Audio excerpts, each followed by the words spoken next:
So your stock headlights suck on your Econoline. Amazon, wherever you want to get it, Highway Star. I don't care about the brand. I just want better headlights. Let me show you how to swap these into your Econoline quickly. Step one, remove your plastic shroud around the light. 2 bolts on the top, 2 bolts on the bottom. Remove this metal trim ring that'll pull out this old sealed glass headlight. Remove also your negative battery terminal before you disconnect or connect any wires or cut any wires to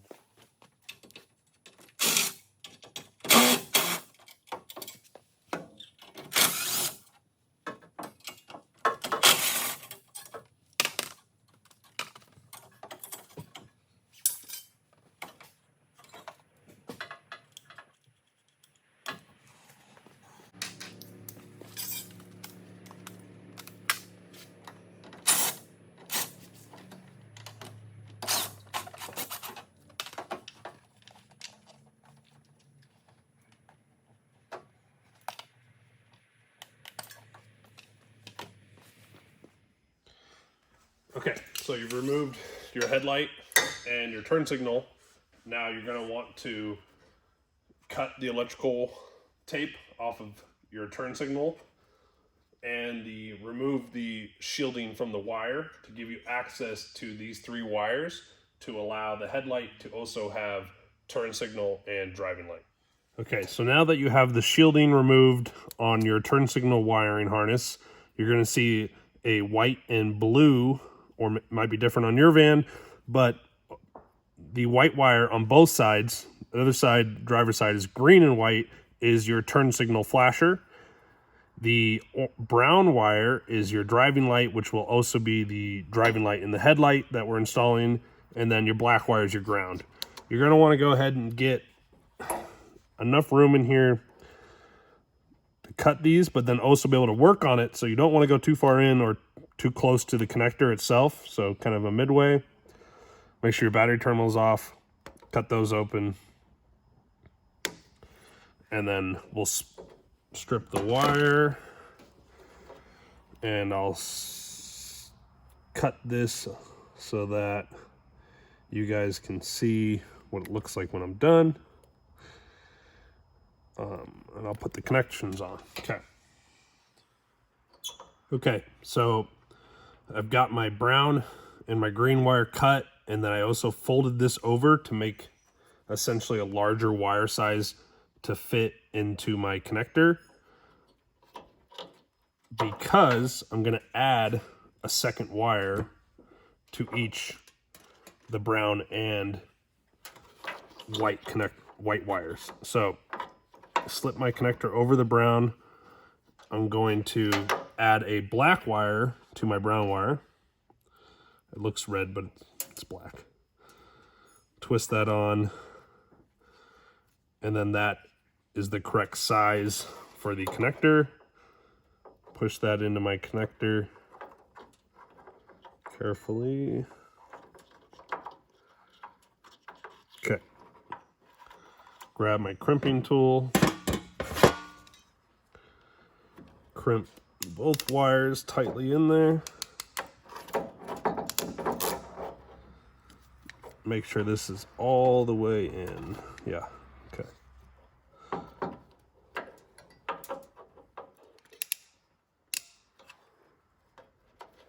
You want to kind of hold this wire in while you're using the crimp tool, because it keeps trying to fall out.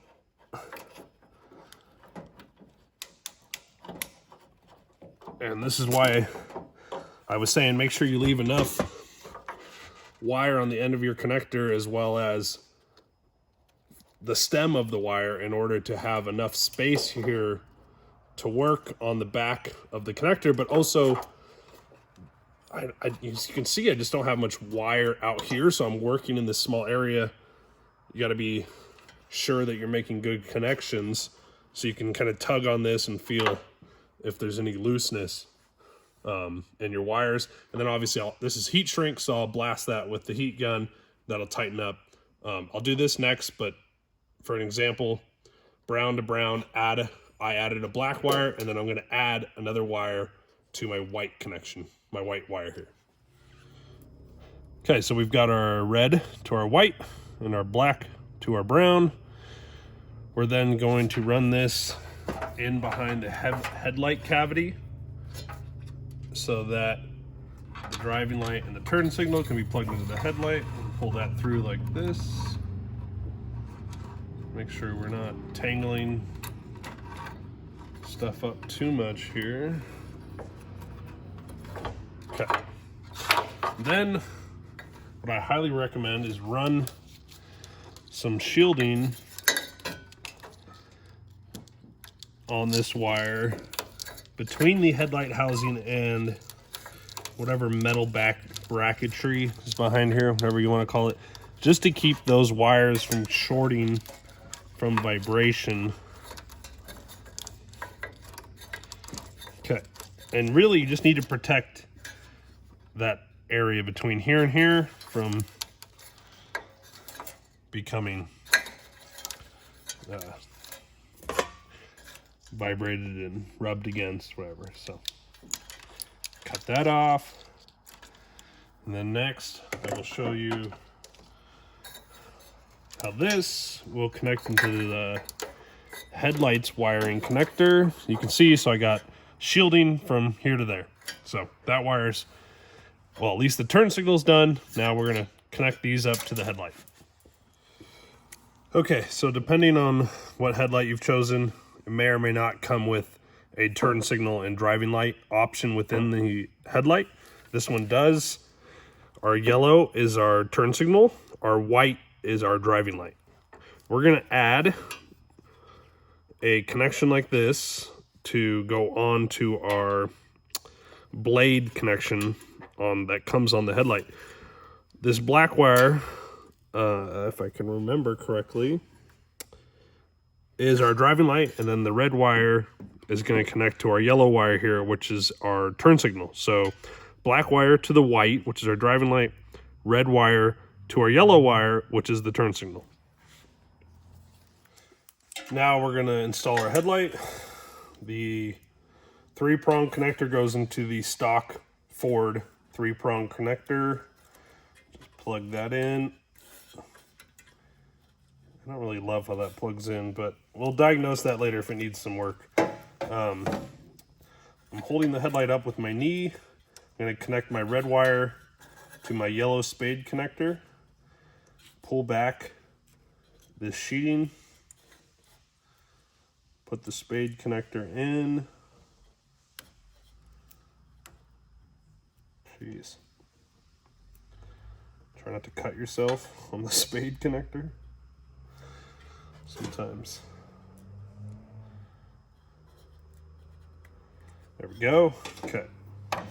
Okay, so I got my spade connectors on, and then the little shielding that came with the headlight pulled over the spade connectors that I added just to add a little waterproofing to that. Now, we're going to want to hide this in behind the headlight where it doesn't interfere with the back of the headlight resting correctly. Okay. Gonna bring our metal trim ring, put that back on. I'm gonna be careful with these little screws and put them in by hand, not the way I took them off with the drill, because if you cross thread these, you're gonna have a bad day. And then once I get all these in, I'll show you guys the result of that.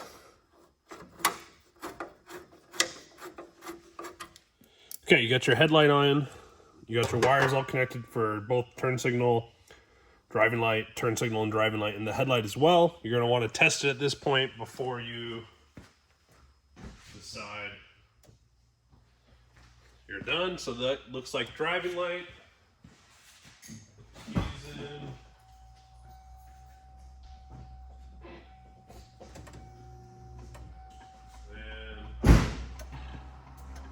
Turn signal and the driving light, both good. Headlights, looks like we're good. Okay. Now you can go ahead and put your plastic trim that fills this area back in, and then we're gonna align the headlight. There's some bolts, usually it's 3 bolts. I haven't aligned this style of headlight before. Oh, okay, so 2 bolts, 1 and 2. We'll put it on the garage door, and I'll kind of show you guys how you can adjust your headlight beam up, down, left, right. So you got your new headlights in. Now you want to align them. You would like to have a setup where you can see the beam cast on the side of a building. In this case, I have the van inside the shop, the lights off, so we can really see the beam of each headlight and just how up, down they are. Now, your passenger side headlight, you're actually going to want a little higher than your driver's side headlight, to be a little lowered as to not blind traffic quite as badly. This side is not as important because you want to see further on that side, and traffic most of the time isn't going to be getting hit with this light. It's mainly just going to be your driver's side light. Now, it's not a perfect science on how tilted up or tilted down or left or right or in or out you want your headlight beams to be. They should have been pretty much where you would want them with the old headlights. So the new headlights shouldn't really need a lot of adjustment. I had to, well, actually I just chose to adjust my headlights up a little bit more where I'm not blinding people that I'm driving behind, but I'm getting a little bit more of a view further down the road. Now, this is the second time I've adjusted them a little bit, so you might have to go for a drive, come back, see what you think. From the driver's seat is where you're going to get your best perspective of, are the headlights too high, too low, cockeyed way out to the left or way out to the right. And from there, you can kind of make those small adjustments. It's something that just takes a little time. Okay, so that kind of wraps up the installation of the new headlights. I'm pretty stoked on them. It's night and day difference versus the old sealed beam halogens. These are an LED, or, I'm not really sure. LED, and much better. I don't really have a preference on I have no affiliation with HW Star, which is just an Amazon special that I got. I am happy with these. There's nothing funny about them. They don't have any kind of strange rainbow, or I've heard of other strange effects where light is kind of just not where you want it to be. I would recommend these. They look cool. They're a little, maybe a little more flashy than I would like, but hey, they're bright, and the high beams are great. The high beams actually is what I would recommend these for the most. It's a very large rectangle, the high beam is, and when you're driving on roads where there's deer on the side of the road and you're worried about jumping out on you, it really just alleviates some of that concern of whether or not you're even going to see the deer before you come upon it. You really get a nice wide high beam. So I recommend the HW Star for Econolines. Yeah. Hope you guys like this video. Thank you.